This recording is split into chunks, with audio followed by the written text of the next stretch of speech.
بسم اللہ الرحمن الرحیم۔ عجیب اتفاقات، میں جہنم کا مور ہوں۔ شذرات الذہب میں ہے کہ سیدنا عثمان غنی رضی اللہ تعالی عنہ کی والدہ کا ایک غلام تھا جس کا نام تویس تھا۔ وہ اس دن پیدا ہوا جس دن حضور سید عالم صلی اللہ علیہ وسلم کا وصال ہوا۔ اس کا دودھ اس دن چھڑایا گیا جس دن صدیق اکبر رضی اللہ تعالی عنہ کا وصال ہوا۔ اس کا ختنہ اس دن کیا گیا جس دن سیدنا عمر فاروق رضی اللہ تعالی عنہ کی شہادت ہوئی۔ کچھ لوگوں نے کہا کہ وہ اس دن بالغ ہوا تھا۔ اس نے شادی اس دن کی جس دن حضرت عثمان غنی رضی اللہ تعالی عنہ کی شہادت ہوئی۔ اس کا بیٹا اس دن پیدا ہوا جس دن مولا علی کرم اللہ وجہ الکریم کی شہادت ہوئی۔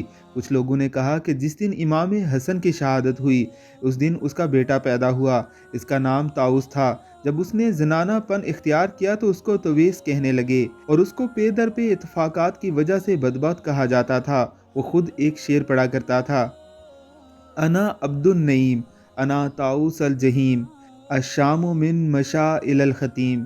میں عبد النعیم ہوں، جہنم کا مور ہوں۔ میں ختیم کعبہ کی طرف جانے والوں میں سب سے زیادہ بدبخت ہوں۔ علماء کرام نے اس کے واقعات کو دنیا کے عجائبات میں سے ایک عجوبہ لکھا ہے۔ کتابیں پڑھیں، عجائب و غرائب کا ایک جہاں آپ کا منتظر ہے۔